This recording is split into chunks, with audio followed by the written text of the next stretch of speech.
얘기부터 먼저 하고 녹화를 했었어야 되는데. 요즘 이 얘기는 뭐 녹화할 내용은 아니고. 이게 도함수, 미분 파트 마지막에 있는 활용인데요. 여기서 결론은 뭐를 배우는지 방정식, 부등식이라고 돼 있긴 있고, 그걸 활용하는 단원이긴 한데, 포인트를 정확히 짚어야 돼. 뭘 하는 단원인지를 알아야 돼. 뭘 하는 단원인지를. 이쪽 단원에서 하는 거는 큰 틀에서 일단 먼저 설명드리면요.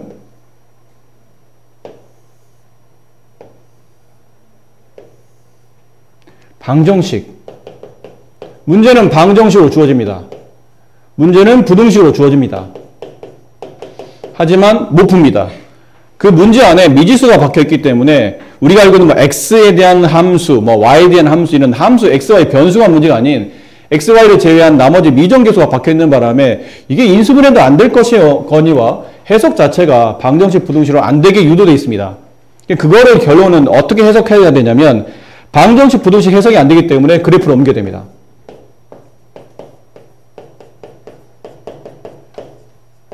방정식이나 부등식을 그래프로 변환한 다음에 변환을 어떻게 하죠?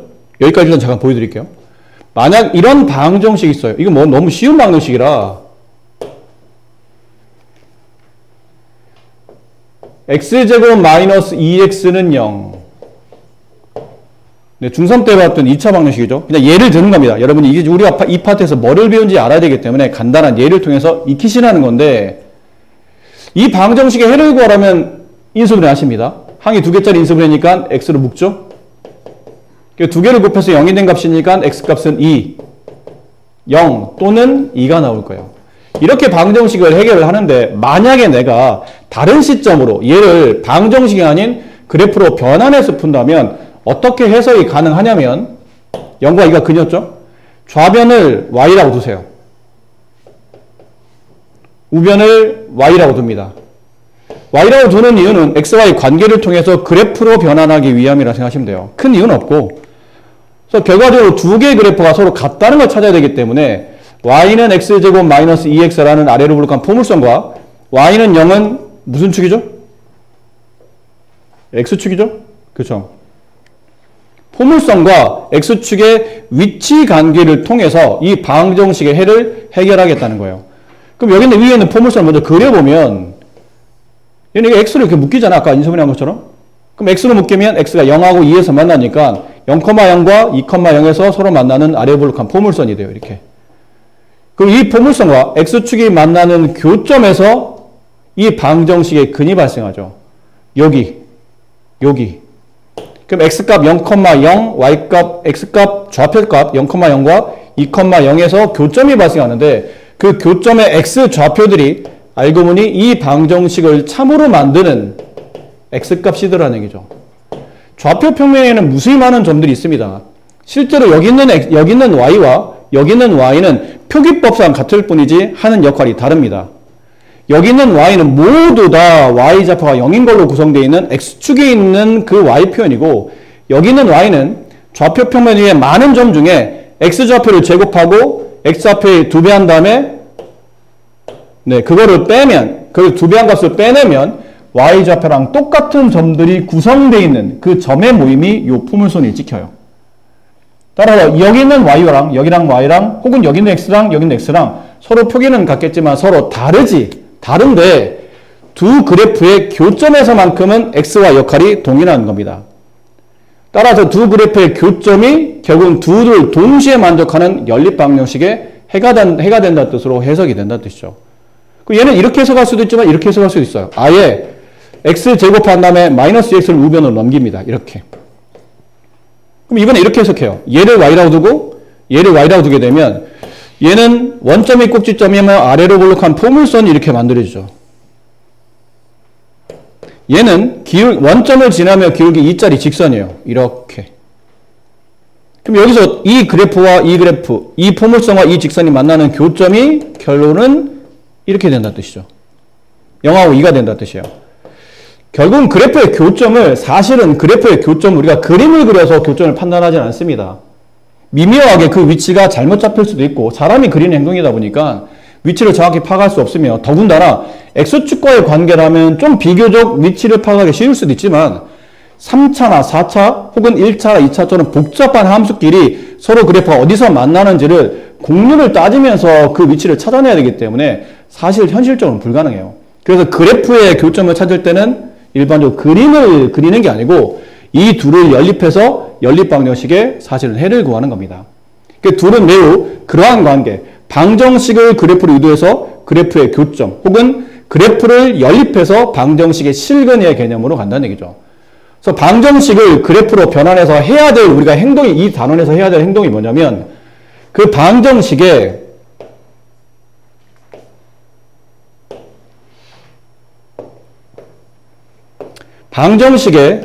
실근이 있죠.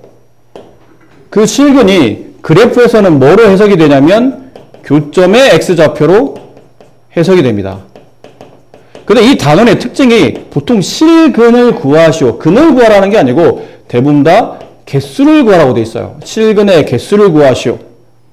그러니까 교점의 x좌표를 구하는 게 아니고 정확히 말하면 교점 x좌표의 개수를 찾는 겁니다. 그러니까 실근의 개수는 교점의 개수와 동일하다고 생각하시면 된다는 얘기죠. 그럼 부등식 같은 케이스는 이게 같은 내용인데 x제곱 마이너스 2x가 0보다 작다고 칩시다. 2차 부등식이죠.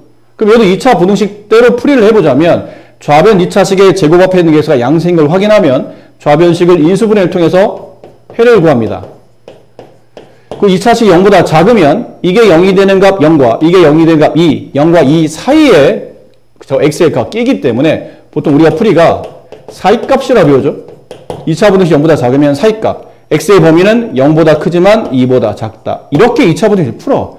푸는데 얘도 이렇게 이해할 수 있다는 얘기죠.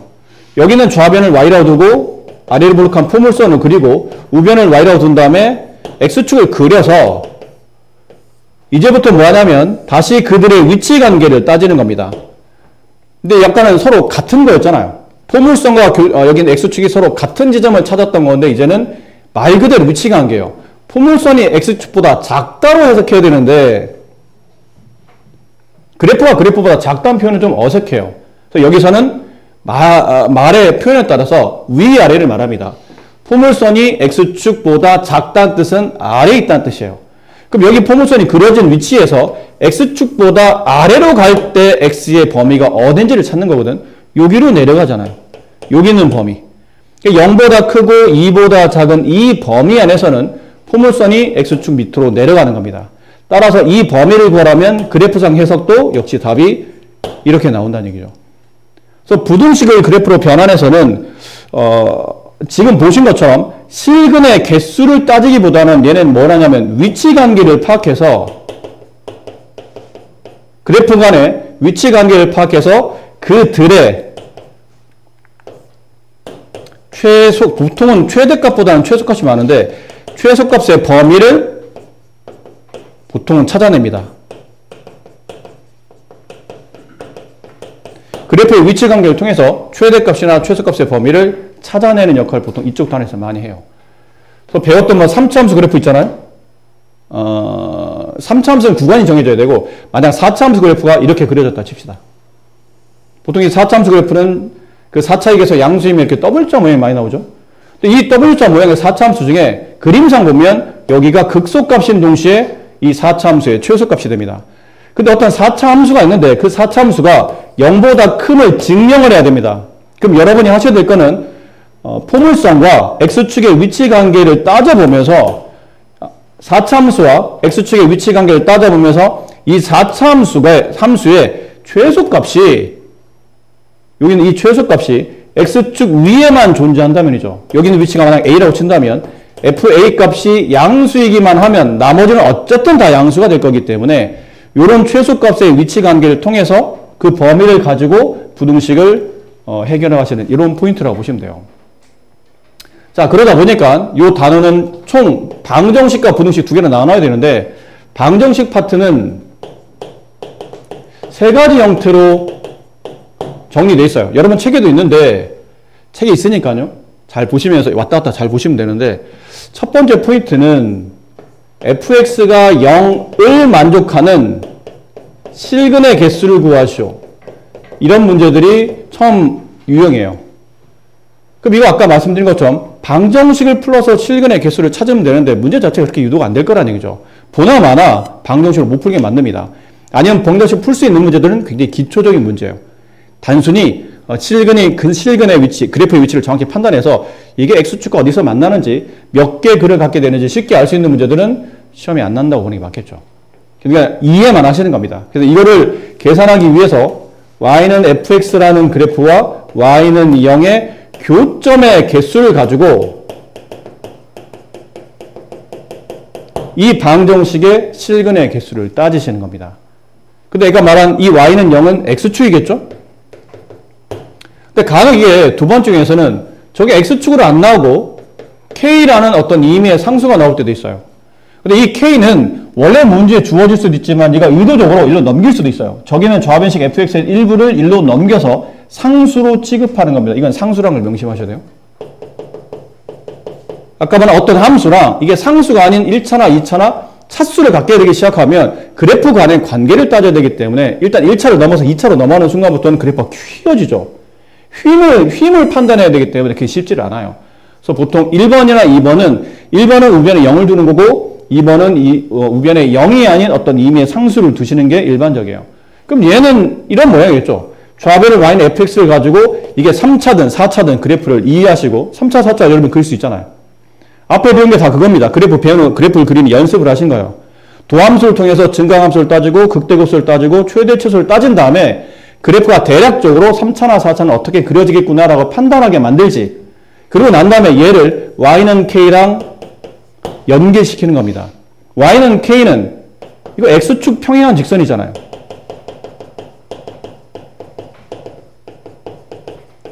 이 이름을 우리가 보통 상수함수라고 불렀던 거고. 근데 이 k 값이 어떤 숫자이면 되는데 이게 지금처럼 임의의 미정계수일 수 있습니다. 그럼 k 값이 어딘지 모르기 때문에 원래는 y는 fx를 그려놓고 k값 y는 k라는 x축 평행한 직선을 위아래로 움직이면서 문제에서 원하는 실근의 개수, 이 실근의 개수를 찾아달라는 얘기는 이 두 그래프의 교점의 개수를 찾아달란 말이에요. 그럼 4차함수 예를 들어 이렇게 그려놨어요. 여기 있는 값이 극소죠? 여기 여기가 3이었다 칩시다. 얘는 극대예요. 7입니다. 얘는 극소죠? 마이너스 1이었어요. 자, 이렇게 돼 있는데 얘가 이제 fx였다고 치고, 근데 문제가 fx는 k를 만족하는 실근의 개수가 3개가 된다고 칩시다. 그럼 x축이 아닌 y는 k라는 실수축이 이렇게 하나 있는 거예요. 이런 식의 그래프를 이쪽 움직여 다니는 겁니다. 이 그래프가 이거 위아래 이렇게 움직이겠죠. 그럼 움직일 때마다 방정식의 실근의 개수를 3개 만들라는 얘기는 두 그래프의 교점의 개수를 3개를 만들라는 얘기예요. 그럼 이렇게 되면 만나는 교점의 개수가 3개인가요? 아니겠죠. 이렇게 돼야 3개네요. 이때 하나. 그 다음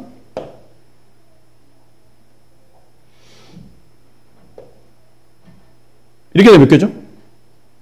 4개입니다. 그 문제에서 원하는 바가 아니겠죠. 교점 개수가 실근 개수인데 교점 개수 4개면 실근 개수 4개일 테니까 이렇게 되면 3개네요. 더 내려갑시다. 더 내려간다면 2개요. 1개죠. 없습니다. 그럼 이 다음부터는 답은 없다는 뜻이에요. 따라서 내가 원하는 K값은 실제로 이런 케이스에는 범위로 나오는 게 아니고 뭐로 나오는 거예요? 값으로 나오는 거죠. 방정식이기 때문에.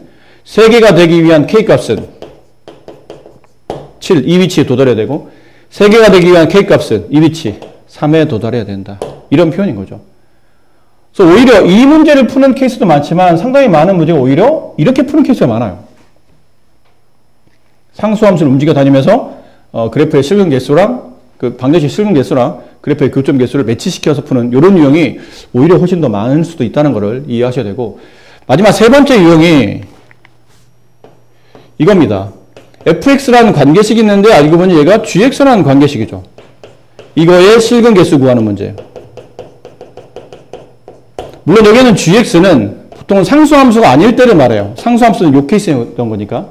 상수함수가 아닌 뭐 1차나 2차나 이런 거를 말하는 겁니다. 그러면 fx라는 그래프를 그리고 gx라는 그래프를 그린 다음에 그들의 교점의 개수를 가지고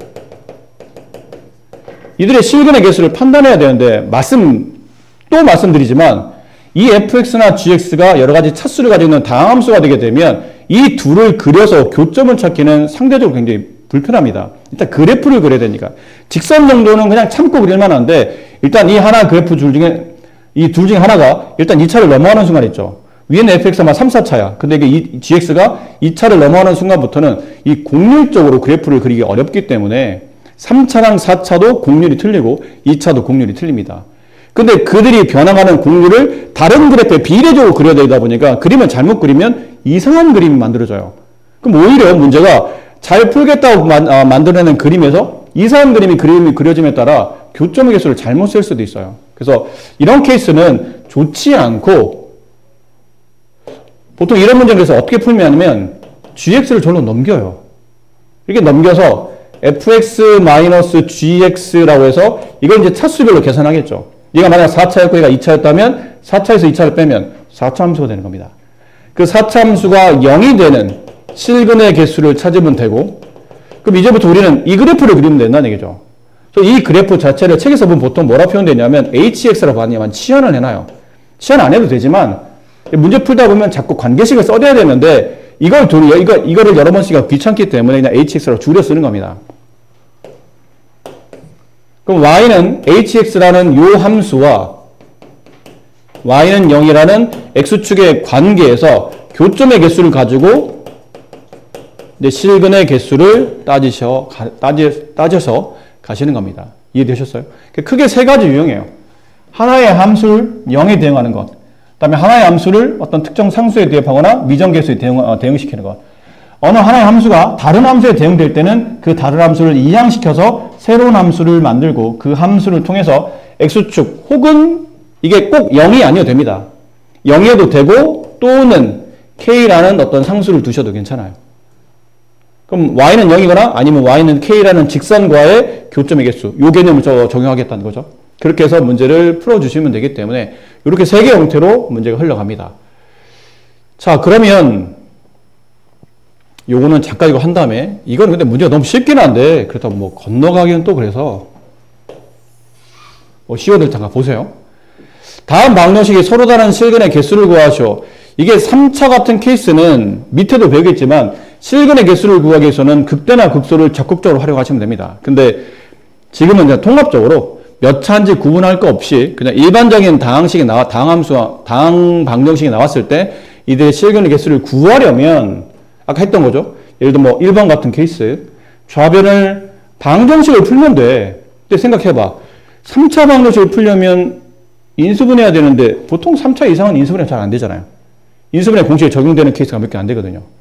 그럼 얘는 3차 방정식 이상은 보통 조립제법 해야 되는데 이거 x 어떤 수를 집어넣어서 0 만들어야 돼요. 뭐 집어넣으면 0 되죠?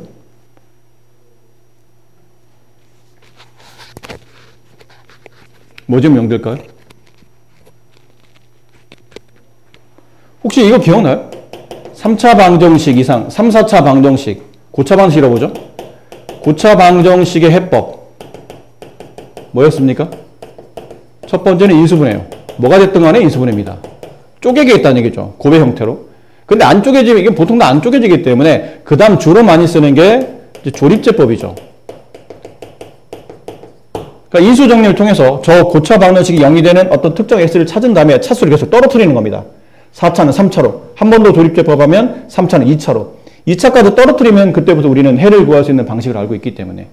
그렇게 가는데, 그러면 이 조립제법 쓸 때 저게 3차 방정식에서 제일 0 만드는, 저 fx를 0 만드는 요 x값을 구하는 공식이 있었어요. 고1 때 배웠는데 기억합니까? 뭐였죠? 플러스 마이너스 최고차 항의 개수의 약수분의 상수항의 약수. 이런 공식이 있었어요. 이런 공식. 고1 때 배운 겁니다. 그러니까 보통 1, 2, 3 이렇게 집어넣잖아요. 플러스 마이너스 1, 2, 3 집어서 적당히 짜맞추는데 안 나오면 보통 이런 방식으로 가요. 그럼 저기는 최고차항 계수가 1이니까 1의 약수는 플러스 마이너스 1밖에 없고 위에 상수항이 5니까 5의 약수는 1하고 5가 있겠죠. 그럼 결론은 플러스 1분의 1, 플러스 1분의 5 아니면 마이너스 1분의 1, 마이너스 1분의 5 중에 제 0 맞는 값이 있다는 얘기야. 근데 집어넣어봐. 돼? 안 돼? 안 돼. 이상하잖아 분명히. 난 분명 3차 이상의 고차 방정식은 조립제법 통해서 해를 구하고 인수분해 조립제법 통해서 해를 구하되 그 조립제법 할 때 제 0 되는 값을 굳이 공식으로 정리하자면 이런 공식이 있다라고 알려줬는데 왜 대입했는데 답이 안 나와? 이거 왜 안 나오는 거예요? 내가 배운 게 잘못된 건가? 교재가 잘못된 거야? 왜 안 나오는 거죠?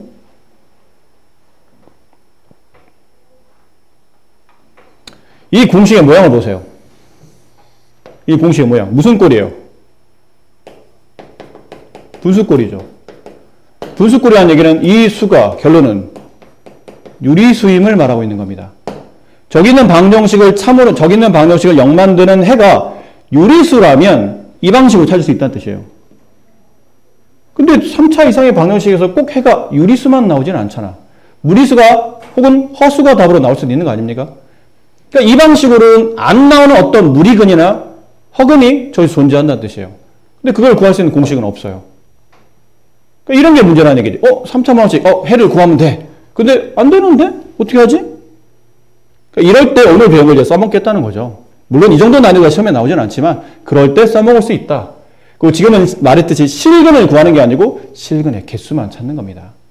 그래서 실근을 직접 물어보지 않아요. 저 실근 구하라면 굉장히 짜증나거든. 실근이 하나밖에 없거니와 나머지 두 개는 허근이기 때문에 기본적으로 허근일 수 있기 때문에 그래서 그 위치가 어딘지를 물어보진 않아요.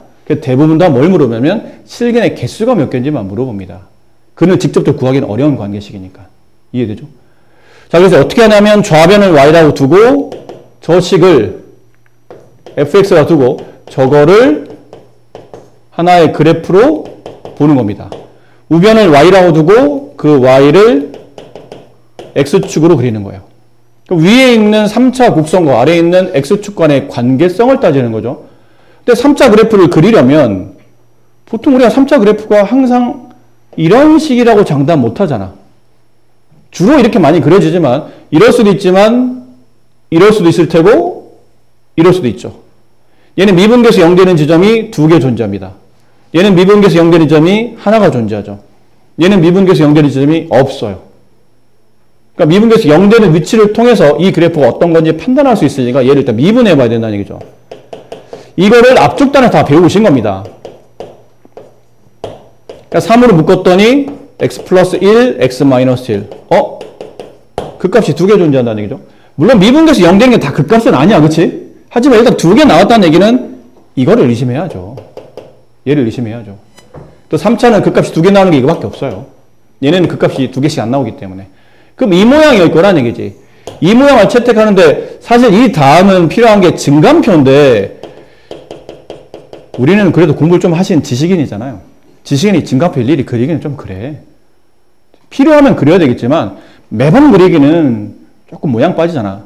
그래서 3차 그래프가 3차 합의 개수가 양수이고 이렇게 될 거라 예상되니 이렇게 그려봤을 때 여기 위치가 미분계수 0 되는 첫 번째 위치고 여기 위치가 미분계수 0 되는 두 번째 위치인데 크기로 봤을 때는 얘가 x값 마이너스 1일 테고 얘가 x값 1일 거라고 예상이 되는 거죠. 됐습니까? 그럼 남은 건 이 포뮬라 여기는 3차 곡선을 대략 그렸으니 남은 거는 x축을 그리는 이제 일만 남았어요. 근데 x축의 문제는 어디다 그릴지 잘 모르겠네. 이게 x축인지 이건지 얘인지 잘 모르겠잖아요. 그러려면 결국은 극대값과 극소값의 위치를 찾아야 된다는 얘기예요. 어려울 건 없습니다. 여기 f1 값 계산하시면 돼요. 함수값이니까요. 저기다 1만 대입하라는 얘기죠. 1 대입하면 6-3이니까 3이 되고 여기다가 죄송해요. 마이너스 1 대입해야죠. 그러니까 마이너스 1, 마이너스 1 계산하면 7이 되겠죠. 여기다 1을 대입하게 되면 얼마였나요? 3이었죠. 네. f1의 값은 3. 그럼 x축은 당연히 여기 있다는 얘기네요. 얘가 7이고 함수값이 얘가 함수값이 3이라는 얘기는 y좌표가 7과 3이 찍혔으니까 x축은 그 밑에 내려와야 되겠죠. 그럼 위에 3차 곡선과 x축이 만나는 교점의 개수가 저 방정식의 실근의 개수를 구하랬으니 실근의 개수는 1개가 됩니다. 그래서 3차하면 근이 3개 아닙니까? 그럼 실근이 1개면 허근이 몇 개라는 얘기예요? 2개가 되겠죠. 이렇게 저절로 만들어지는 거죠. 근데 이쪽 단어는 허근의 개수를 물어보진 않습니다. 실근의 개수가 몇 개인지 물어보는 거고, 그 이유는 실좌표축, X축, Y축이 실수로 구성된 좌표축이기 때문에 그래서 만들어진 교점은 실수 좌표만 찾을 수 있어요. 그러니까 허수 좌표를 물어볼 수 없는 좌표 평면을 여러분 배우시기 때문에 굳이 만들어지는 허근의 개수를 따로 묻진 않아요. 그냥 실근의 개수가 몇 개인지만 물어보니까 그것만 잘 파악하시면 됩니다. 그래서 나머지도 이런 식으로 앞에서 이 패턴을 다 배웠잖아요. 이거 안 배운 게 아니잖아. 4차도 미분에서 각각 도함수가 0이 되는 위치를 찾고 4차의 그래프는 총 몇 가지 형태로 볼 수 있죠? 보통 W자 하나. 물론 얘네 위치는 얘가 좀 더 내려오고 얘가 좀 더 위로 올라갈 수도 있습니다. 여기서 포인트는 극소값이 2개, 극대값이 하나, 총 극값이 3개. 4차 함수 중에 극대가 존재하는 케이스는 이거 하나밖에 없습니다. 그 다음에 이거 아니면 한쪽에 미분계수가 0이 되는 위치가 중근이 되면서 이렇게 미분계수 0 되는 게 두 개긴 하지만 극대가 없이 극소만 존재하는 케이스. 그 다음은 얘가 좀 더 가파르게 이렇게 내려오죠. 미분계수 0 되지도 않고 급하게 내려오면서 이렇게 되는 모양. 마지막은 포물선 형태 완전 4제곱식 이렇게 4가지 형태를 볼 수 있겠죠. 그러니까 대략 그래프가 어떻게 그려진지 알고는 있어야 맞춰서 나중에 그릴 거 아닙니까? 미분계수 0 되는 게 3개다 그럼 이걸 생각하시면 되고, 미분계수 4차 함수인데 미분계수 0 되는 게 2개다 그러면 이걸 떠올리시면 되고, 1개다 그러면 얘 아니면 얘인 거예요. 아시겠죠? 거기에 맞게 이제 이건 문제를 풀어주시면 됩니다. 여기 대표 예제 2번을 한번 작가 선생님 풀어드리고 2번에 1번을 풀어드리고 여러분이 2번을 한번 해보는 걸 할게요. 나만 계속 떠들면 재미없으니까. 자, 1번 방정식이 서로 다른 2개의 양의 근과 1개의 음의 근을 갖도록 실수 A값의 범위를 구하시오. 이거 별표 치세요. 이거 중요합니다. 지금 초반부에 나와 있는 기초문제처럼 보이지만 이거 학교 시험에 굉장히 출제 빈도가 높습니다. 이거는 여기서 이과 학생들은 더 잘 들어야 되겠지만 이건 나중에 미적으로 넘어가도 저런 형태는 또 나옵니다. 그때는 이런 당함수가 아닌 이제 초월함수죠. 지수함수, 로그함수, 상함수를 가지고 저렇게 따지는 문제가 또 나오기 때문에 잘 받으셔야 돼요. 자, 이것도 마찬가지로 이 그래프를 좌변식을 fx로 두고 우변식을 gx로 둔 다음에 이 방정식의 근이 이렇게 같도록 해결하려면 방정식을 풀어야 되는데 어차피 이 A값 때문에 방정식이 안 풀립니다. 그러니까 방정식이나 부등식을 못 풀게 처음부터 문제를 막아놔. 절대로 못 풀어, 이거는. 못 풀게 막아놓고 고민하게 만드는 거죠. 그러면 방정식이나 부등식의 해결을 그래프로 못 옮긴다면 이제 문제를 못 푸는 건데 우리는 옮길 수 있고 그걸 배우고 있는 도중이니까 얘를 그래프를 그리고 얘를 그래프를 그리겠다는 얘기죠. 다만 얘를 그래프를 그리면 3차 곡선인 이런 게 나타날 테고 얘는 포물선이 나타날 거 아니야? 근데 포물선 어디다 그리냐에 따라서 뭐 이렇게 그려질지 아니면 이게 뭐 이렇게 갈지 아니면 이렇게 갈지 이걸 어떻게 합니까? 그 3차는 2차보다 곡률이 빠르게 이동합니다. 3차 할 때 뭐 이렇게 가죠.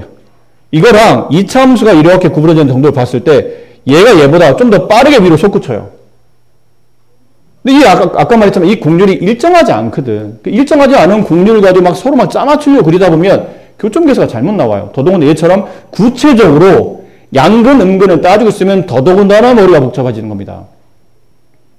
그럼 여기는 3차함수 그리고 포물선, 원점이 꼭지점이며 아래로 볼록한 포물선을 y축 a만큼 평행이동한 거예요. 0,a가 꼭지점인 포물선을 그려야 되는데 그럼 포물선 위아래로 움직이면서 이렇게 만들어야 된다는 뜻인데 너무 어렵잖아 그러면.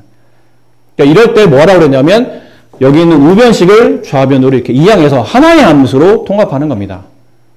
이해되죠? 그럼 방식이 두 가지 있는데 다 넘기는 거예요. 다 넘기는 방식. 그 방식을 먼저 보여드릴게요. 다 넘기는 방식. 그래서 는영 처리하는 방식.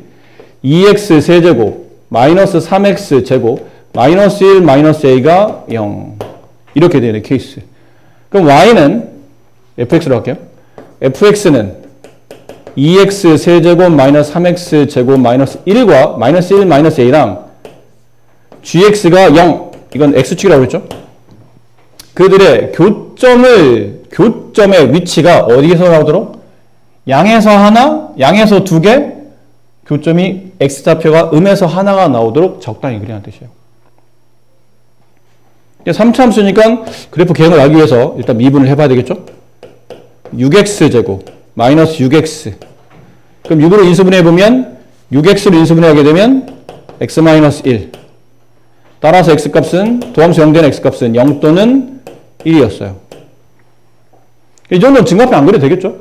그러면 아래에서 위로 치고 올라가는 이런 3차 곡선인데 여기 위치상 아마 0이 올 테고 여기 위치상 x값 1이 올 겁니다. 됐나요? 그러면 이제 이게 x축과 지금은 양근 음근을 따진다는 얘기는 축을 기준으로 양인 부분과 음인 부분은 y축이 결정해 줍니다. 그러니까 원점이 어디 있는지 찾아야 되는 거예요, 사실은. 그래서 x값 0을 집어넣었을 때 y값이 어디 있는지 한번 찾아봅시다. x에 0 집어넣어 보세요. 이게 함수 fx니까요. 0 집어넣으면 마이너스 1, 마이너스 a가 나오죠. 그 다음 x에다 1 집어넣으면 여기다 x에 1 집어넣으면 얼마나 나와요? 2, 마이너스 3, 마이너스 2, 마이너스 3, 마이너스 1, 마이너스 a. 얼마일까요? 마이너스 2, 마이너스 a. 그러니까 여기 있는 위치가 0, 마이너스 1, 마이너스 a가 되고 여기 있는 위치가 1, 마이너스 2, 마이너스 a가 돼요. 괜찮죠? 자, 그러면 이제 x축과 이제 y축을 그려야 되는데 y축은 어차피 여기서 그려집니다. 여기 y축일 거 아니야. x는 0이니까. 아니요? 얘가 y축이잖아. x는 0이니까. 그럼 남은 건 이제 x축을 그려야 되는데 x축을 어떻게 그리냐에 따라서 x축을 여기다 그린다고 쳐보세요. 그럼 지금 우리가 원하는 거는 이 3차 그래프와 x축이 만나는 교점이 교점이 몇 개는 나와야 돼? 3개는 나오게 그려야 돼요. 근데 이렇게 그리면 교점이 여기 하나밖에 안 나오잖아. 그러니까 이 모양은 아니겠네. 좀 더 밑으로 내려오라는 뜻이죠. 위로 올라가면 계속 하나니까. 그럼 좀 더 밑으로 와서 이렇게 접했을 때는 교점이 2개밖에 안 나오죠. 그럼 좀 더 밑으로 내려가야 되겠네요. 좀 더 이렇게 밑으로. 이렇게 돼야 네, 되겠죠. 맞습니까? 이해되시죠? 이게 x축. 그럼 그랬을 때 x축과 만나는 교점을 보니까 여기가 원점일 테니까 여기가 요 위치 x와 y축이 만나는 교점이 원점이고 그럼 만나는 교점에 여기 하나 있고 여기 하나 있고 여기 하나 있네요. 그럼 서로 다른 두 개의 양근 x축과 만나는 교점에서 서로 다른 두 개의 x값이 양수 두 개 그 다음에 음수 하나 이렇게 되겠죠. 중요한 건 아니니까. 네. 자, 그러면 이제 x축이 이제 움직이는 걸 봐야 되는데 이런 x축이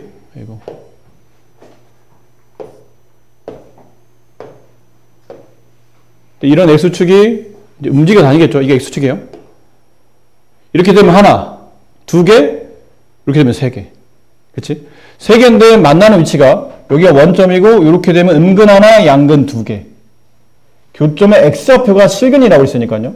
실근이 양수 두 개, 음수 하나라는 얘기는 교점 x좌표가 양수 두 군데에서 만나야 되고 음수 한 군데. 그럼 맞아요. 그럼 좀 더 밑으로 가도 되겠죠. 계속 그래요. 여기가 원점이니까 양수 두 개, 음수 하나. 언제까지 가능하죠? 여기 되기 전까지네요. 여기와 여기 사이를 움직이면 되겠지. 얘랑 얘랑 이 사이를. 이해되죠? x축이 그렇게 움직이면 된다는 뜻이에요. 자, 그러면 이 값은 결과적으로 여기는 이 y좌표는 양수가 되어야 된다는 뜻 아닙니까? 이게 x 위에 올라가 있어야 되잖아. 그래프가 이렇게 지나가려면. 그럼 동시에 다시 여기 있는 마이너스 2, 마이너스 a는 음수가 되어야 된다는 뜻이죠. 이걸 만족했을 때 얘가 양의 값, 여기는 함수값이 양수이고 여기는 함수값이 음수일 때가 지금 문제에서 원했던 여기 이렇게 양근 두 개, 음근 하나가 나온다가 성립하죠. 부등식을 푸시면 돼요. 넘어가고 1, 양변에 마이너스로 나누면 a값은 마이너스 1보다 작다.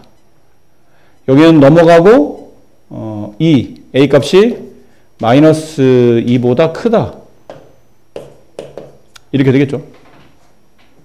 맞나요? 넘어가고 양변, 네. 따라서 a값은 마이너스 2보다 크고 마이너스 1보다 작다. 이렇게 되면 양근 두 개, 음근 하나가 만들어진다는 얘기죠. 자, 이런 풀이 하나를 보셨고요. 뭐 자리 없을 땐 지울게요. 뭐 어려운 문제도 아니라. 이번에는 이게 X축을 놔두고 함수값을 계산하다 보면 Y좌표에 저렇게 문자가 딸려서 나와요. 그러니까 저걸 별로 안 좋아하는 학생들이 있어. 좌표점을 계산할 때 자꾸 좌표점에 이렇게 문자식이 따라 나와서 그거를 막 비교하는 게 좀 마음에 안 드는 친구들은 아예 처음부터 여기 있는 미정계수 A를 여기다 그냥 박아두세요. 움직이지 말고. 얘만 넘기자는 얘기죠. 이렇게. 얘만 넘기면 2x 세제곱 마이너스 3x 제곱 마이너스 1이 되고 이걸 fx로 보겠다는 얘기죠. 그 gx는 a라는 상수함수로 보겠다는 거예요. 아까 얘를 이제 미분해서 도함수 되는 위치를 찾았었죠? 얘가 0이 되는 위치가 어차피 아까 0 또는 1이었었나요? 맞나요? 0 또는 1이었죠? 이렇게. 그러니 그려요. 이렇게. 잠깐 얘는 위치가 A 때문에 정확히 이 위치가 X값 0인 건 알겠지만 Y좌표가 확실하지 않았었던 거고 여기 X값이 1인 건 알겠지만 Y좌표가 확실하지 않았지만 이제는 확실해집니다. 이 숫자에다가 0 대입하면 이 위치는 마이너스 1이 나오죠? 이렇게 되는 거예요. 이게 X축이에요. 얘가 원점이고 여기가 마이너스 1이고 괜찮겠죠? 그럼 여기는 1을 대입하게 되면 X축은 의미가 없어요. 오히려 X 그리면 헷갈리니까 지금 이제 X축과 관계없이 그리는 거니까 이거 지울게요. 위치가 그랬다는 겁니다. 그러니까 여기 있는 위치는 X에서 1 집어넣으면 1 집어넣으면 얘랑 얘랑 없어지고 마이너스 3이 나오겠죠. 요 위치는 0, 마이너스 1이고 요 위치는 1, 마이너스 3이에요. 이렇게. 됐습니까? 우리가 해야 될 건 뭐라고요? 여기는 A를 움직여서 저기는 A를 움직여서 Y는 A라는 상수함수잖아요. 그럼 이렇게 그려진 상수함수를 움직여서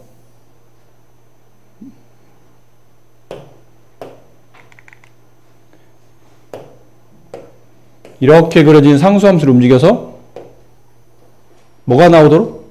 교점이 3개 나오도록. 맞아요? 3개. 여기를 움직여야 되겠네요. 그럼 만나는 교점에서 아까 우리가 원했던 게 뭐냐면 만나는 교점, 얘랑 만나는 교점의 위치가 x값이 양인 게 2개, x값이 음인 게 하나. 이렇게 되면 3개씩 만나는데 이때부터 뭐가 되죠? 양근 2개, 음근 하나. 쭉 내리면 양근 2개, 음근 하나. 양근 2개, 음근 하나. 됐어요?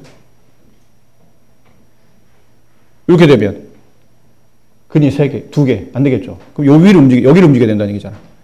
그럼 여기를 움직인다는 얘기는 이게 y는 a였기 때문에 a의 위치가 여기는 y좌표는 마이너스 1보다 여기는 y좌표는 마이너스 3보다는 커야 되겠지만 여기는 y좌표는 마이너스 1보다는 작아야 되겠죠. 아까 이게 마이너스 2였던 것 같은데 아까 선생님이 a값 계산하면서 숫자 잘못 계산한 것 같아요. 이게 맞는 것 같아요. 아까 뭐 a 처리하면서 계산하면서 뭐 숫자 아마 1을 계산을 잘못한 것 같아요. 이렇게 해서 답이 나온다는 거죠. 그러니까 어떤 풀이도 상관없지만 사실 선생님도 아까 X축에다 그려놓고 하는 것보다는 선생님도 이 풀이를 더 좋아요. 그러니까 A를 움직이면 얘네를 고정시켜 놓은 게 낫다는 얘기지. 함수 그래프를 고정시키지 않고 X축을 그려놓으면 함수 그래프가 아까 말한 함수값이 이렇게 약간 제각각 떨어져 나오기 때문에 위치 찾기가 좀 애매합니다. 근데 아예 미정계수 오른쪽에 떨어뜨려 놓고 그냥 얘를 넘겨서 완벽한 함수 하나를 만들어 두면 미정계수 없이 만들어 두면 딱 함수가 고정이 돼요. 얘만 움직이면 돼, 그러면. 얘를 위아래 움직이면서 조건에 맞도록 찾아내면 되기 때문에 사실 선생님도 이 풀이를 좀 더 선호하긴 합니다. 자, 그럼 여러분 밑에 있는 2번을 지금 한번 해보실까요? 4차 방정식이 중근과 서로 다른 두 개의 실근을 갖도록 하는 실수 A값을 구하시오. 아까 말한 두 개 중에 일단은 주로 많이 푸는 A를 우변 넘기고 완벽하게 좌변식을 하나의 함수로 구성하는 구조를 만들어 볼게요. 그럼 fx는 얘만 1이 넘기겠다는 거죠. x 4제곱 마이너스 2x제곱 마이너스 1. 그 우변에 넘긴 gx는 a. 사참수, 그 다음에 상수함수. 사참수 그래프 계획을 지금 우리가 완벽하게 이해하기가 좀 어려운 모양이기 때문에 일단 얘는 뭐 하냐면 미분해 봐야 되겠죠. 4x 세제곱 마이너스 4x. 그럼 4x로 묶으면 x 플러스 1, x 마이너스 1로 인수분 해드리겠죠. 이렇게. 그럼 이제 그래프 모양이 얘가 0이 되는 값이 미분계에서 0 되는 게 지금 3개나 나왔기 때문에 0, 마이너스 1, 플러스 1. 아마 이렇게 W자 모양일 거라고 예상이 되죠. 그럼 얘네들 모양을 좀 이쁘게 그리고 어디가 더 내려가는지 알고 싶으면 얘네 값을 알아야 돼요. 집어넣어야 돼. 위치상 얘가 x값 마이너스 1이고 얘가 x값 1일 테고 0일 테고 얘가 x값 1이겠죠.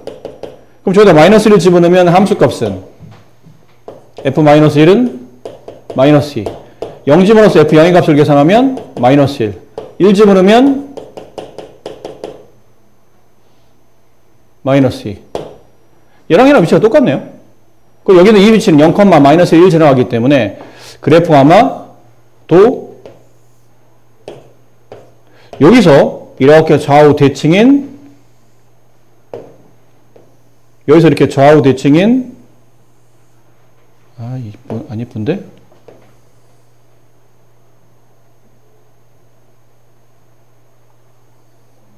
이런 모양의 4차 함수가 나타난다는 뜻이에요. 자, 여기 4차, 여기 2차, 여기 상수. 이런 함수를 무슨 함수라고 부르죠? 짝수차로 구성되어 있는 함수. 우함수죠. 이과는 모르면 안 된다. 근데 문과를 무시하는 게 아니고, 문과는 이번이 마지막이기 때문에 뭐 이렇게 세밀하게 우함수, 함수, 우함수, 기함수. 근데 어차피 이게 적분하려면 필요하거든요. 문과든 이과든. 근데 우함수는 수학적 의미가 두 개가 있어요.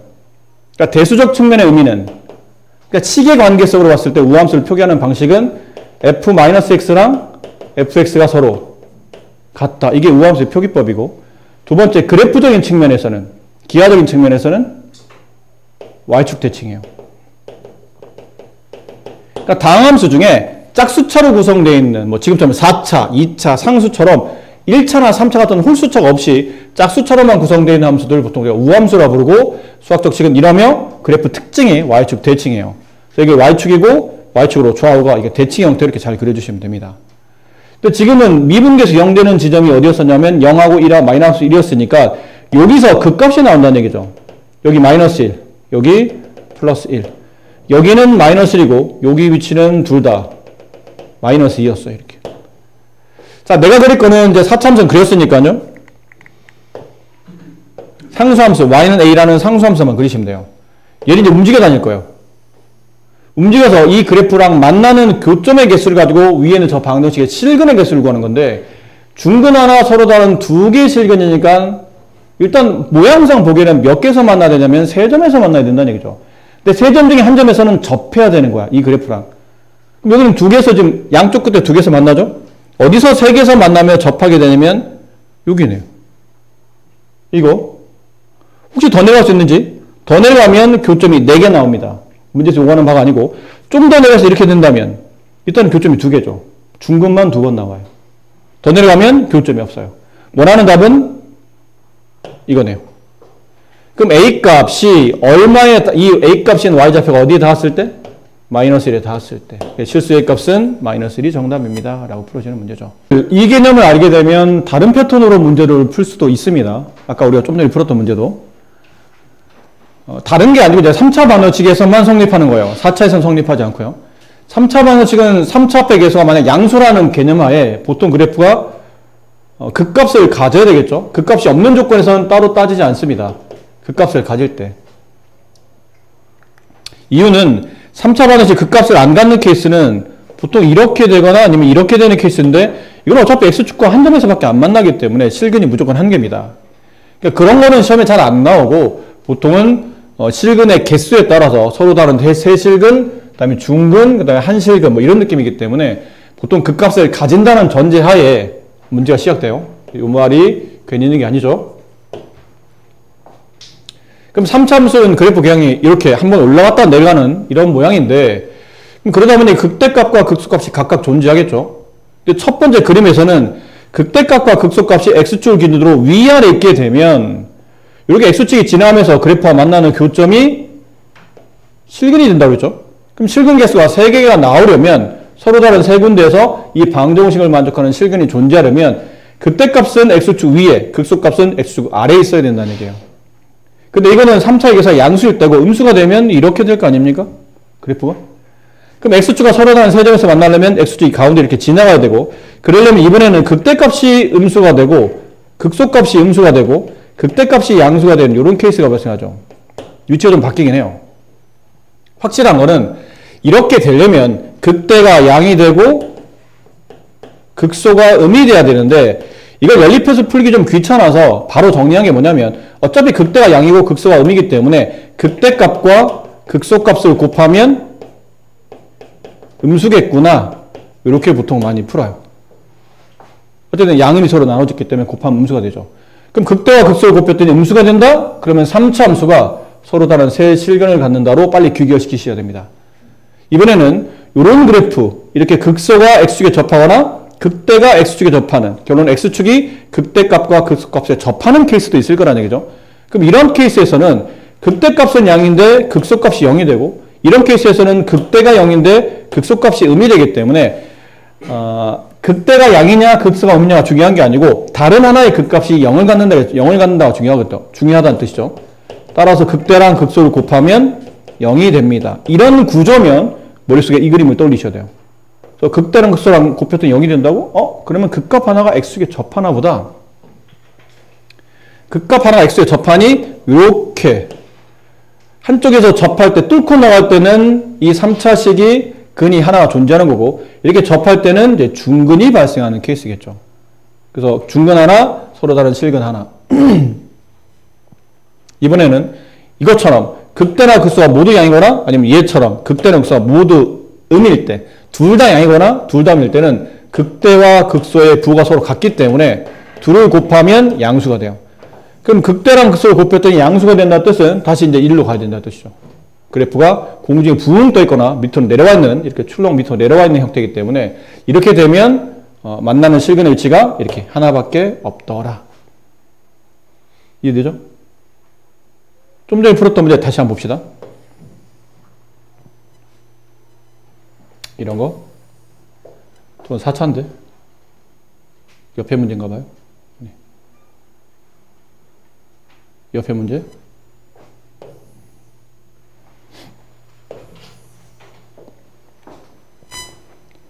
자, 다음 3차 방정식의 근이 밑에 있는 조건을 만족할 때 실수 K값의 범위를 구하셨는데 일단 3차라는 거에 포인트를 맞추셔야 돼요. 3차 방정식. 그리고 실근의 개수가 서로 다른 3개냐, 하나의 실근 중근이냐, 아니면 실근 하나, 2개 허근이냐의 개념이기 때문에 첫 번째 개념은 이렇게 만들어지려면 3차 그래프가 이렇게 되어 있는 상태에서 X축이 여기를 통과해야 되겠죠.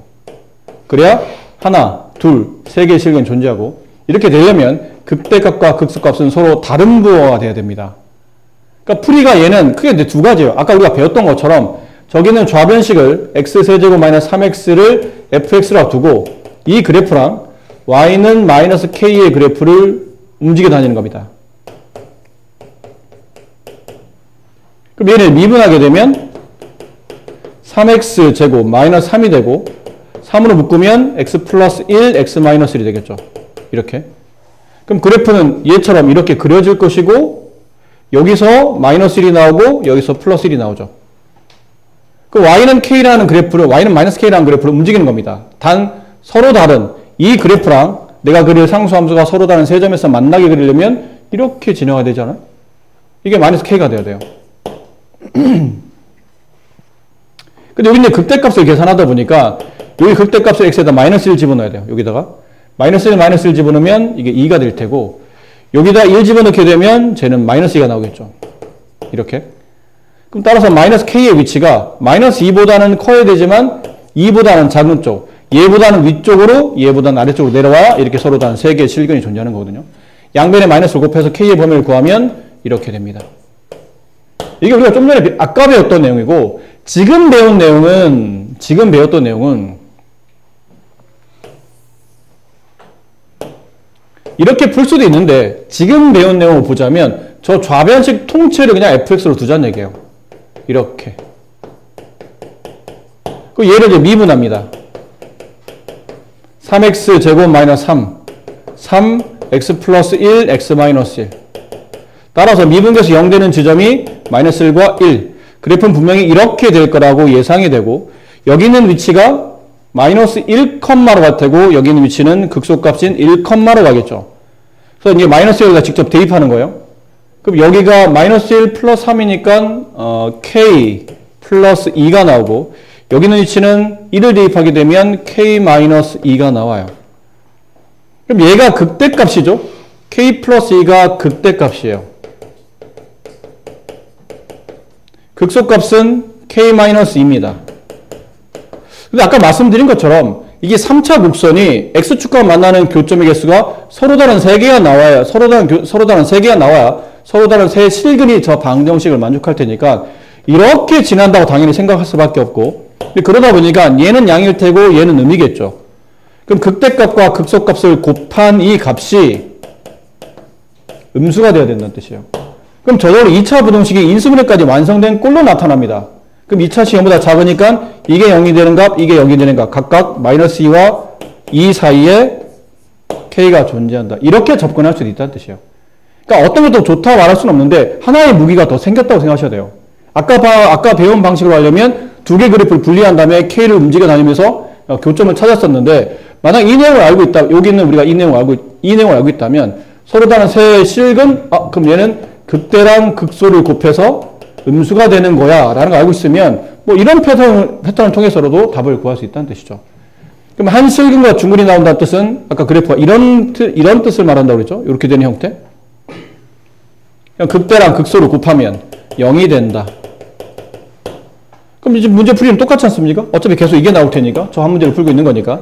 그럼 이번에 풀이는 k 플러스 2 곱하기 k 마이너스 2가 0이 되는 k 값을 찾는 거니까 플러스 마이너스 2가 될 것이고, 3번의 답은 k 플러스 2 곱하기 k 마이너스 2 극대랑 극소를 곱한 값이 실근 하나 두 개 허근이 나오려면 그래프가 이런 형태로 그려져야 돼요. 아니면 이런 형태거나, 결론은 극대값과 극소값이 서로 같은 도를 가져야 되니까 둘을 곱하면 양수 됐죠? 그래서 k의 범위는 2차 부등식이 0보다 크면 큰큰 작작이다. 0보다 크면 큰큰 작작, 작으면 사이값. 큰큰 작작은 얘가 0이 되는 값 k-2, 얘가 0이 되는 값 2. 그럼 큰 값 k값이 큰 값 2보다 더 커지고, 또는 k값이 작은 값 마이너스 2보다 더 작아진다. 이게 큰큰 작작의 개념이었죠. 2차 부등식을 이렇게 풀어두시면 되겠어. 좀 다른 풀이 하나를 하나 더. 부등식은 대부분 다 이제 증명 문제들이 많습니다. 교과서에도 증명이 많고요. 여러분들 시험 볼 때 실제로 서술형 문제 보면 빈칸 채워놓고 증명 문제, 요 칸 채워놓으라는 문제도 꽤 많이 나와요. 뭐 좀 더 나간 다음에 아예 그냥 증명하라고 나오는 문제들도 있어요. 다음 부등식이 성립함을, 이 구간 안에 성립함을 증명하시오. 그러면 여러분 이제 쓰시면서 하셔야 되는 거죠. 아까처럼 단순히 답을 구하는 것보다는 얘는 풀이 과정이 중요하기 때문에 그런 거 잘 받으셔야 되는데, 얘가 크게 얘도 이제 세 가지 형태입니다. 방정식과 비슷한 형태예요. 한번 했으니까 그 흐름대로 쫓아가면 이건 풀이가 좀 설명이 좀 쉬워요. fx가 0보다 크다라는 조건. 두 번째, fx가 어떤 k보다 크다. 세 번째, fx가 어떤 다른 함수 gx보다 크다. 방향은 바뀔 수도 있고 그 다음은 등호가 붙을 수도 있어요. 그건 뭐 문제에 따라 다르기 때문에 거기에 큰 의미를 두지 마시고, 그럼 이 부등식을 해결하기 위해서는 요 앞에 아무 말이 없을 수도 있고요. 무슨 말이 붙을 수도 있는데, 뭐가 붙는다, 뭐가 붙냐면 주어진 구간이란 말이 나와요. 구간이 없는 문제도 있어요. 근데 어떤 문제는 구간이 주어진 경우가 있어요. 마이너스 1과 2 사이에 있는 구간에서 그 구간을 유념하면서 문제를 풀어야 되겠죠.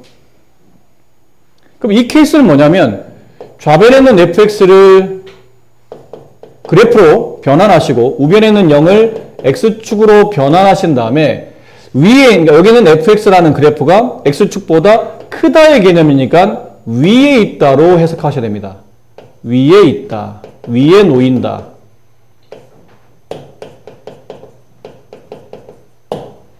그럼 저 fx가 항상 x축보다 어떤 구간이든 모든 실수범위든 x축 위에 쓰려면 해석을 fx의 최소값을 찾으셔야 돼요.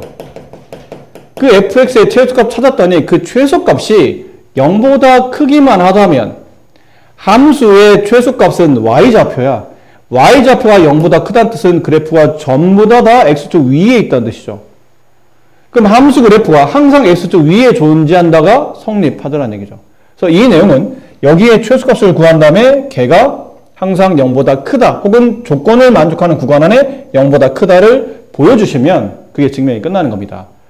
그럼 얘 같은 케이스도 y는 fx랑 y는 k라는 그래프를 그리신 다음에 이 fx가 y라는 k라는 상수 위에 놓이도록 이제 k를 뭐 하시면 되죠?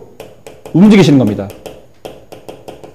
얘는 아마 고정이 돼 있을 거예요. 이런 상황이라면. 딱 고정돼 있고 k를 위아래로 움직이면서 조건을 만족하는 혹은 범위 안에 구간 안에 만족하는 이 부등식을 만족하는 k 값을 움직이면서 찾아내시면 된다는 얘기죠. 이해되셨어요? 그래서 얘도 아까 방정식 푼 것처럼 이 케이스는 y는 fx에 아마 미정계수가 들어갈 가능성이 높아요. 그럼 얘는 y는 여기랑 축이 고정되어 있기 때문에 얘가 고정되지 않은 위치에서 나올 겁니다.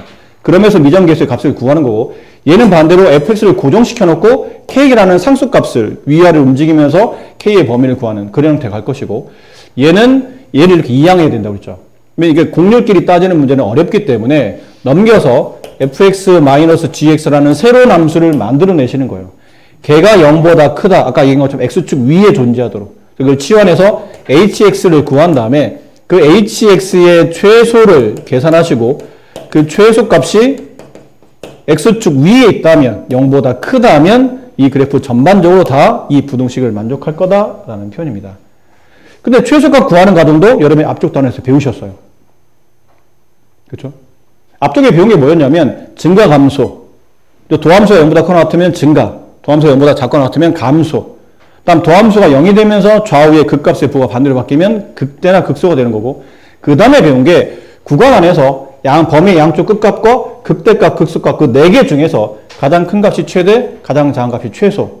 여러분은 최대, 최소까지 알고 있는 개념이야, 사실은. 그것까지 배웠으니까 그걸 통해서 이제 남은 거는 x축이라든지 어떤 상수함수의 위치 관계를 통해서 부등식을 만족하는 범위를 찾아내시라는 뜻입니다. 그러니까 모르는 게 아니라는 얘기야. 앞에 있는 건 다 할 수 있는 거니까 결국은 여기 있는 x축이나 k라는 그 축에 대해서 어떻게 이동할 것인지 그 판단만 잘 하시면 됩니다. 아셨죠? 마지막에 여기 아마 있지 않을까 싶은데요. 그런 설명이 좀 있어야 될 것 같은데 있나요? 여기요. 여기다가 별표 하나 쳐놓으세요. 참고로 하게 되는 이 부분에 만약 x값이 a보다 큰 범위 안에서 fx가 증가합니다. 그러면 x값이 a라는 이래요 합시다. x값 1보다 큰 위치에서 함수 fx가 증가하기 시작해요. 됐니? 그럼 이 함수의 최소값은 어디 있어요? 여기 있겠죠. 그래서 fa가 x축보다 크냐 같냐 이런 걸 통해서 부등식을 증명할 수 있다는 뜻이죠. 위에서는 여기 있는 이 부등식의 핵심은 그 fx 혹은 치환된 hx의 최소값을 구하는데 보통 주력을 합니다. 그러니까 최소값 구하기 위해서 뭐 해야 되니? 막 미분하고 막 이래야 되잖아. 근데 얘는 저절로 문제여서 그런 게 필요 없다고 알려주고 있는 거예요. x값 이후에서 어떤 특정 값 이후에서 그래프가 증가함을 내가 확인했어. 그럼 당연히 이 위치가 최소값이라는 얘기예요. 나머지 대부분 다 클 거 아니야. 그럼 최소값을 따로 구할 필요 없이 여기서 최소값을 잡아주고 걔가 이제 남은 것, 문제의 조건에 맞는 x축보다 크냐, 같냐, 이제 이런 것들만 잘 따져주시면 됩니다. 이해되시죠? 저건 그냥 얻어갈 수 있는 문제예요. 괜히 저런 걸로 막 미분하고 이러지 마시고. 간단한 5번 문제. 네. 간단하게 한번 봅시다. 자, 다음은 x가 0보다 크거나 같을 때 구간이 주어졌죠? 원점 이후로 x값이 주어지게 되면 다음 3차의 그래프가 항상 x축 0보다 크다, x축 위에 있다를 성립하는 과정을 증명합니다. 그 이제 빈칸 채워넣는 문제인데 일단 3차 그래프가 어떤 위치에서 극대나 극소를 갖는지 알고 싶어서 일단 얘를 이제 미분했죠. fx라고 두시고 얘를 이제 미분하신 겁니다. 그러니까 미분했더니 이렇게 인수분해 됐고, 그럼 3차 그래프가 일단 이렇게 되고 있다는 얘기겠죠. 그 여기 있는 위치가 마이너스 1일 테고 여기 있는 위치가 3분의 1일 겁니다. 근데 우리가 지금 그리려고 하는 거는 x값 0 이후만 그리는 거잖아요. 그럼 0보다 작을 때는 의미가 없다는 뜻이에요. 그럼 0보다 작은 여기가 x값 0이라고 칩시다. y축 x는 0. 여기는 의미가 없어요. 여기서부터 그릴 거라는 얘기죠. 여기서부터 이렇게 그려진다는 뜻이에요. 얘는 의미가 없어요. 그러면. 됐습니까? 약간 좀 더 굴곡을 줘야 될 것 같은데 이건 너무 이렇게 그려졌어요. 그럼 이 구간 안에서 다음 y는 fx라는 저 관계식 혹은 저 그래프가 y는 0이라는 x축 위에 항상 있는지 확인하려면 이 그래프에 뭐를 찾으시라고요? 최소값을 찾으시라고요. 근데 이 그래프의 위치상 보니까 극소값이 최소값이 되네요. 그 극소값을 계산하기 위해서 f3분의 1을 구하시면 됩니다. fx의 최소값은 f3분의 1이므로 f3분의 1을 구했더니 얼마예요? 저다 3분의 1 집어넣으라는 얘기죠. 그럼 27분의 1 플러스 9분의 1, 27분의 3 마이너스 3분의 1 집어넣죠. 그럼 27분의 9 플러스 27분의 27 그럼 27분의 어쨌든 계산해보면 이건 무조건 양수인 건 확실하잖아. 지금 우리는 이 값을 알고 싶은 게 아니고 이게 양인지 인지 알고 싶은 거죠. 이게 양인 거니까 당연히 x축이 여기 있을 수밖에 없다는 얘기죠. 그러니까 이 구간 안에서 함수 fx는 항상 x축 위에 존재한다라는 뜻은 fx가 늘 0보다 큼을 이 구간 안에서 확인할 수 있다라는 뜻이에요. 아셨나요? 이렇게 된다. 그러므로 이 fx가 얘였고 이 0은 x축을 대신하는 표현이었으니까 여기다 이걸 갖다 넣으시면 다음 부등식이 저 범위 안에서 늘 성립한다를 확인할 수 있다.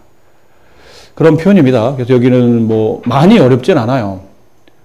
근데 그렇다고 연습을 또 안 할 수는 없어서 근데 문제가 너무 쉬워가지고 이거를 x에 대해서 다음 4차 부등식이 성립할 때 상수의 최대값과 최소값의 곱을 구하는 문제인데요. 저 좌변식을 fx로 두고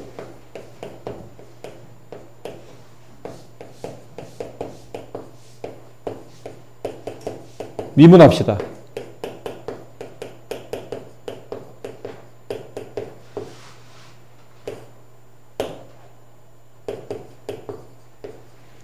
자, 이렇게 되면 얘를 4로 묶으면 x세제곱 마이너스 a의 세제곱 이렇게 되죠? 미분을 혹시 잘못하셨을 수도 있어요. 저 세제곱은 x에 있는 게 아니고 a 위에 있는 거라 이건 x에 대한 1차항이라 이 계수가 남습니다. 그럼 3차 마이너스 3차는 고등학교 1학년 때 배웠던 인수분해법이죠. 3차 빼기 3차. 3차 떼고 남는 x 마이너스 a. 가로 앞에 거 제곱 두루 곱한 값의 부호 반대 끝에 거 제곱의 합. 이렇게 인수분해가 되죠. 그럼 얘가 이제 0이 되는 도함수를 이렇게 구한 이유는 뭐냐면 이게 0이 되는 값을 통해서 극값이라든지 최대 최소를 구하기 위함이지 않습니까? 그럼 x값이 얘가 0이 되는 값 일단 a가 나왔고요. 그 다음에 얘가 0이 되는 값인데 얘는 봐봐. 2차 방정식에서 얘를 판별식을 한번 써본다고 쳐봅시다. 근이 있는 점을 판단하기 위해서. 그래서 판별식을 썼더니 판별식이 0보다 크면 서로 다른 두 실근, 0과 같으면 중근, 0보다 작으면 허근이 존재하죠. 그렇죠? 판별식 써보니까 b의 제곱, a제곱, 마이너스 4 곱하기 a, 1 곱하기 c, a제곱. 그럼 얘는 마이너스 3a제곱. a가 양인지 뭔지 모르겠지만 어쨌든 a 값이 들어가게 되면 제곱하면 양수인데 앞에 마이너스 3을 곱하면 이 수는 항상 늘 0보다 작거나 같죠. 맞습니까? 이거 허근이네. 그치? 그것도 이건 완전 제곱식이 아니잖아. 그럼 판별식 0이 되지도 않을 테니까 이렇게 되면서 얘가 지금 허근을 갖기 때문에 실제로 그는 여기서밖에 안 나온다는 뜻이에요. 이해되겠습니까? 아시겠죠? 그럼 그래프가 봐봐 4차 곡선이잖아. 얘가 0 이상이 된다 뜻은 보나마나 x값 a에서 이게 최소가 나올 거라 예상해야 돼. 이게 최대면 말이 안 되잖아. 최대인데 어떻게 우리가 항상 0보다 커나 같은 값을 찾습니까? 모든 실수에서. 그러니까 얘가 a를 집어넣어서 그래프 아마 이런 느낌으로 가야 된다는 얘기죠. 이 값이에요. 이 값이 항상 x축 위에 있거나 아니면 x축에 접해 있으면 이렇게 등호가 와 있으니까. 근데 사실 이렇게 좀 정확하게 해보려면 원래는 증가표 같은 것도 좀 정리하셔야 됩니다. 근데 선생님은 귀찮아서 그냥 안 하는 것 뿐이에요. 증가표 원래 정리해야 돼. 필요하면. 근데 xa를 집어넣으면 보나마나 이 함수 4차 함수가 보통은 이런 그래프 아니면 이런 그래프 아니면 이런 그래프 아니면 이런 거기 때문에 분명히 최소값이 어딘가는 존재한다는 얘기죠.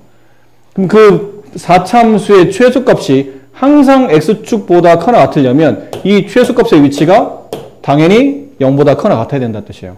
근데 보나마나 그 값이 이거 하나밖에 안 나왔기 때문에 얘가 그 값인 동시에 최소값이 되겠죠. 미로 짐작하시는 겁니다.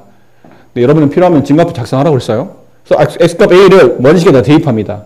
그럼 fa를 계산하게 되면 a 4제곱 마이너스 여기다 a 집어넣으면 4a 4제곱 플러스 48 마이너스 3a 4제곱 플러스 48 여기 마이너스 3 묶으면 a 4제곱 마이너스 16 그럼 인수분해 마이너스 3 a제곱 플러스 4 a제곱 마이너스 4 이렇게 되겠죠? 근데 얘는 이게 좀 문제가 원하는 게 뭐냐면 이 a를 집어넣어서 항상 어디 a가 있든 간에 a를 집어넣으면 그게 최소값일 테고 그 최소값이 늘 0보다 크거나 같아야 이 부등식이 참이 될 거라는 얘기죠. 그럼 생각해 봅시다. 얘는 항상 양수 아닌가요? 제곱에다 4를 더했으니까 항상 얘는 0보다 크거나 같고 여기다 마이너스 3을 곱하면 얘는 양, 얘는 그럼 얘를 곱해서 이게 답이 양이 되려면 얘가 뭐가 돼야 돼요?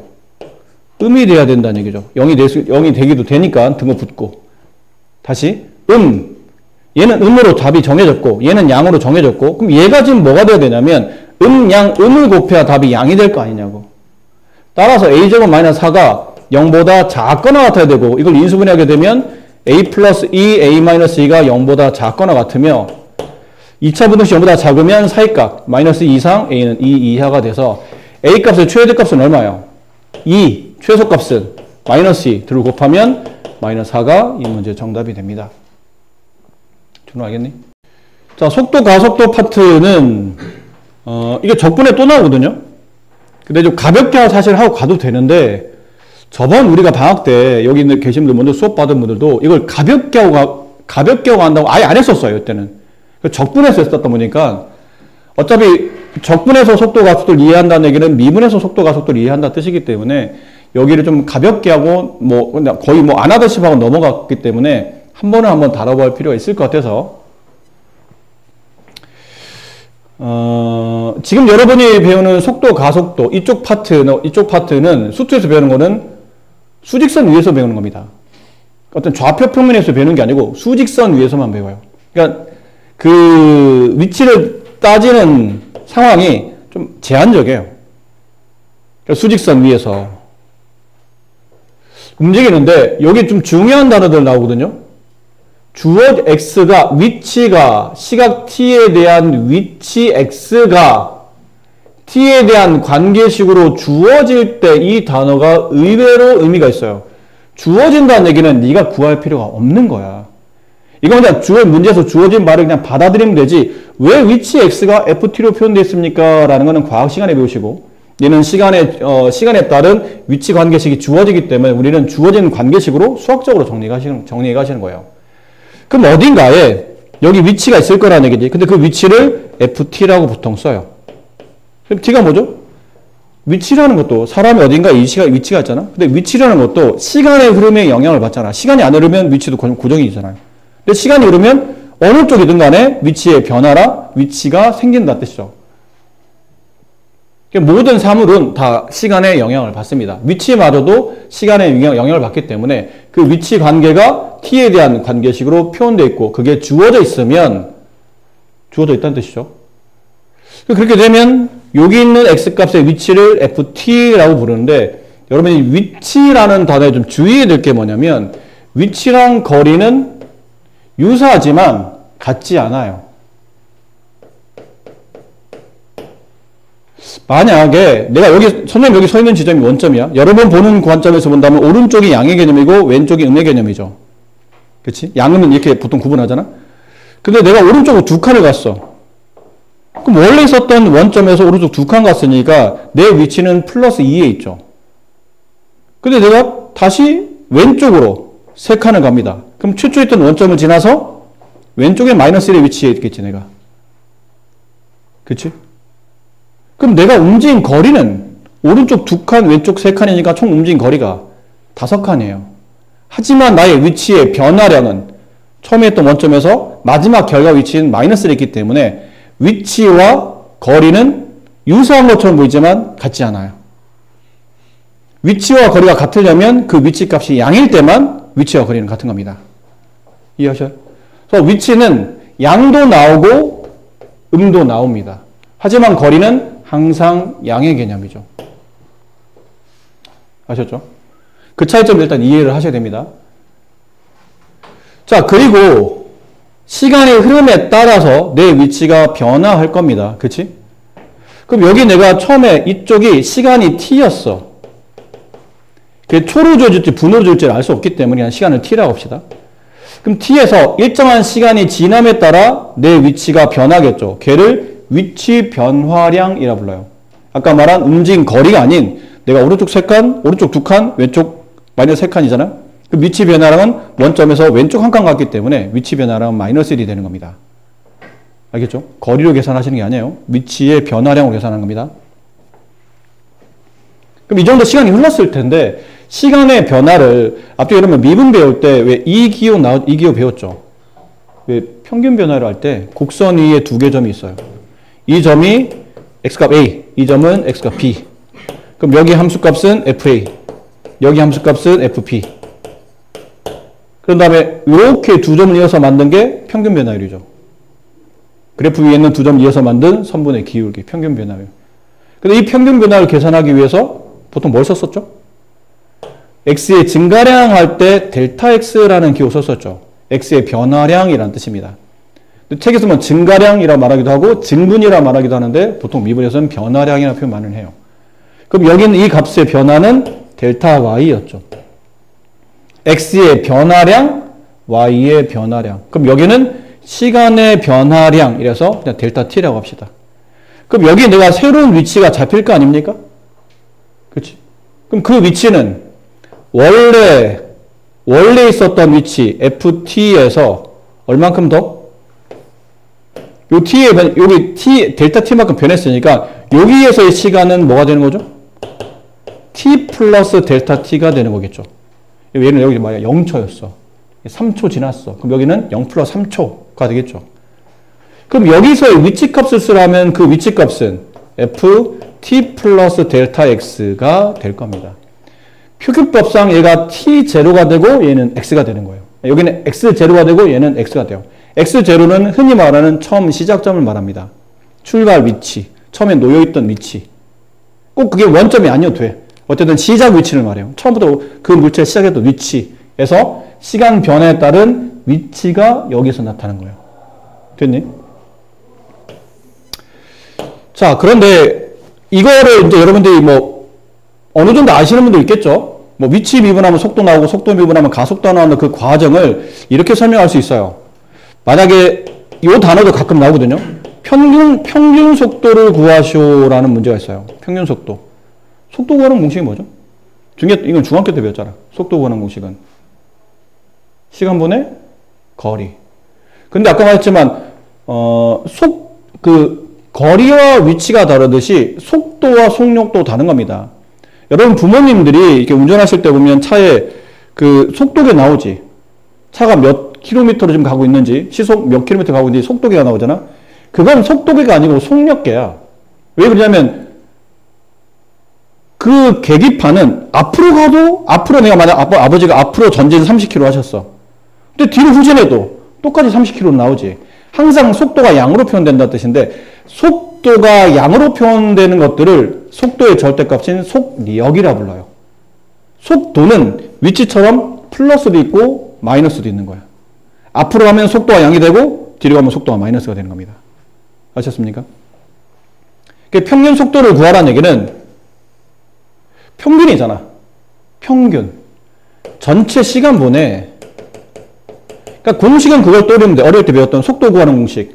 그때는 속력이었죠. 속력 구하는 공식은 시간분의 거리. 그런 느낌이거든. 근데 속도랑 양음이 존재하기 때문에 시간은 양음은 없지.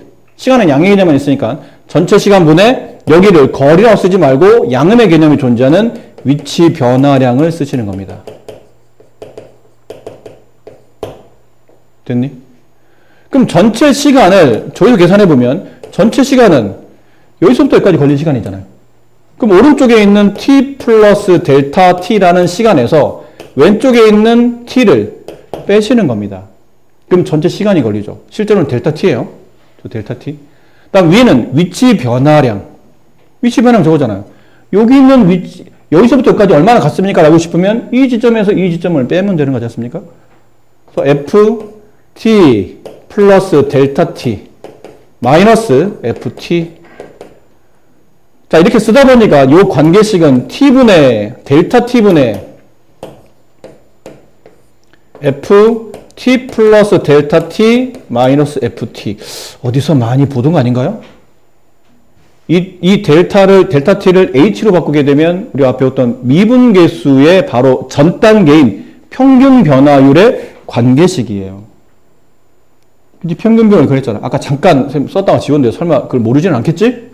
또 써줄 필요는 없겠지? 또 써줘야 되니? 이 지점에서 이 지점까지 변화는 평균 변화율. 그럼 이 지점의 x값이 a였고 이 지점의 x값이 b였는데 요만큼 변하는 값을 델타 x로 보면 요 위치 b값은 실제로 뭐로 표현되냐면 a 플러스 델타 x로 표현해 되죠. 여기는 이 위치는 델타 y. y의 변화량. 그렇지? 그럼 하다 보니까 x의 증가량, x의 변화량은 델타 x. y의 변화량은, 그러니까 y의 변화량은 이렇게 뺐다는 거잖아요. 이걸 집어넣어서 나오는 함수값에서 이걸 집어넣어서 나오는 함수값을 뺀 거니까 fa 플러스 델타 x라는 b값을 집어넣는 함수값 fb에서 a값을 집어넣어서 나오는 함수값 fa를 빼는 거 아닙니까? 이렇게. 이게 뭐였어요? 평균 변화율. 이라고 네가 배우셨던 거죠. 그치? 그 평균 변화율에다가 앞에 뭐만 붙이면 리미트를 붙여서 이 델타 x를 0에 가깝게 하는 거죠. 그럼 이 평균 변화율이 앞에 단어가 순간으로 바뀌면서 순간 변화율. 이게 뭐니? 미분계수가 되는 거였죠. 기억하죠? 지금 글씨를 엉망으로 쓰는 거는 이 정도는 니네가 당연히 알 거라고 생각하는 건데 혹시나 해서 그냥 쓴 거예요. 정말 혹시나 해서. 그래서 그냥 글씨가 좀 엉망인데 당연히 아시리라 믿습니다. 이거 왜 설명하냐면 얘랑 관계있기 때문이에요. 이게 평균 속도야. 평균 변화를 떠올리면 돼. 그래프상에 존재하는 두 지점이 있는 선분 기울기. 그럼 내가 이 지점으로 이 지점에서 저 지점까지 이동할 때 평균 속도는 이렇게 전체 시간분의 위치 변화량이라고. 근데 거기다가 보통 이제 우리가 속도를 구하시라는 말은 이 앞에 아무것도 안 썼지만 상식적으로 순간이라는 단어가 생략된다는 걸 아셔야 돼요. 위치를 말하는 내가 fx를 ft라는 위치의 관계식으로 표현했다면 속도를 구하라는 얘기는 그 위치의 관계식 ft를 뭐 하시라는 얘기죠? 미분하시면 그 위치의 관계식이 나옵니다. 근데 그 위치의 관계식을 보통 우리가 속도라고 부르고 그 위치에 대한 미분 관계식을 속도라고 부르고 보통 줄여서 vt라고 불러요. v가 속도를 표현하는 어떤 수학적 기호가 된다는 뜻이죠. 됐습니까? 그렇습니다. 그리고 얘를 이과학생들은 이런 표현도 알아야 돼요. t에 대한 관계식을 x에 대한 x 위치에 대한 관계식을 t에 대해서 미분한다는 기호로 이런 기호 쓰죠. 이거 읽을 때 dt분의 dx라고 있는 게 아니라고 그랬지? dx, dt라고 있는 겁니다. 그러니까 저 표현은 d, dx, d, dt 이게 뭐냐면 주어져 있는 관계식을 t에 대하여 미분한다는 뜻이고 얘가 미분계수예요. 미분변수예요. 얘가 누구에 대해서 미분할 겁니까? 라는 미분변수. 그럼 대상이 필요하겠지? 그 대상이 이렇게 주어진 거예요. 이 x는 여기다 써도 되고 여기다 써도 됩니다. 근데 이제 표기법상, 그 계산법상 나중에 각 분수 형태로 계산해도 무리가 없으니까 우리가 가끔 읽을 때 뭐 dt분의 dx라고 읽긴 있는데 정식 표현은 그렇게 분수를 읽으시면 안 돼요. 이건 분수 형태를 써줄 뿐이지 분수를 뜻하는 게 아니기 때문에 dx, dt라고 하는 게 맞는 표현입니다. 그래서 여기 주어되는 위치를 t에 대해서 미분합니다. 위치를 미분하면 그래서 속도가 나온다라는 표현인 거죠. 이런 표현.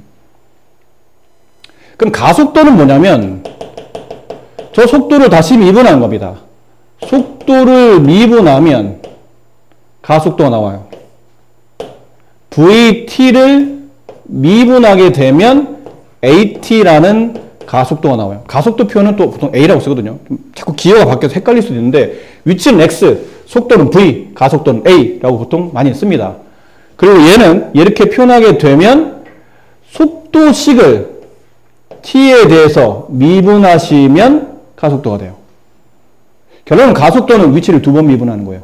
이계도함수. 나중에 미분 2번 한 걸 이계도함수 부르는데 그 가속도를, 그러니까 위치를 한 번 미분하면 속도, 속도 한 번 더 미분하면 가속도라는 개념으로 성립한다는 얘기죠.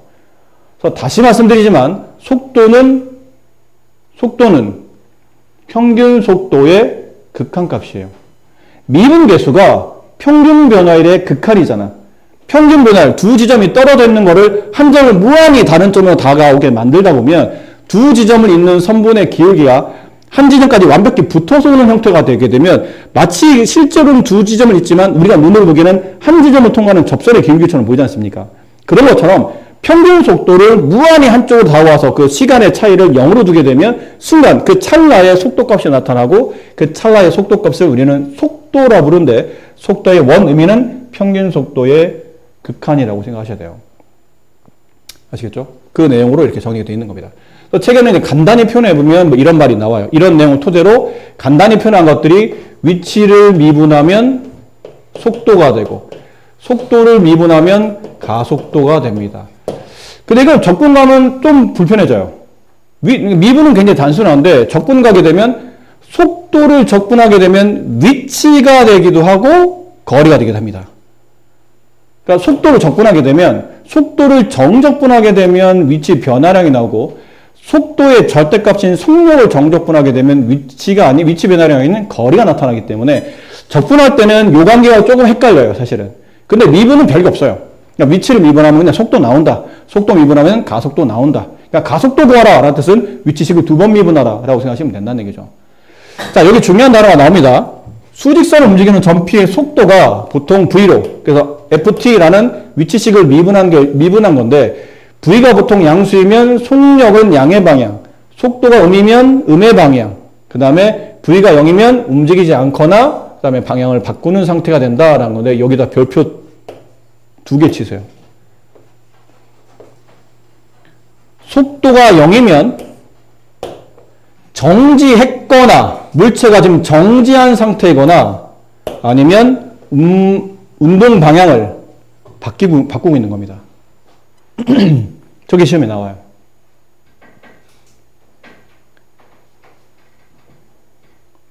근데 친구들이 착각을 많이 하는 게 선생님 물체가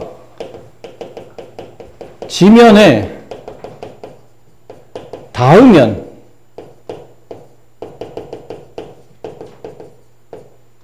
그때도 속도는 0이 아닐까요? 라고 생각합니다.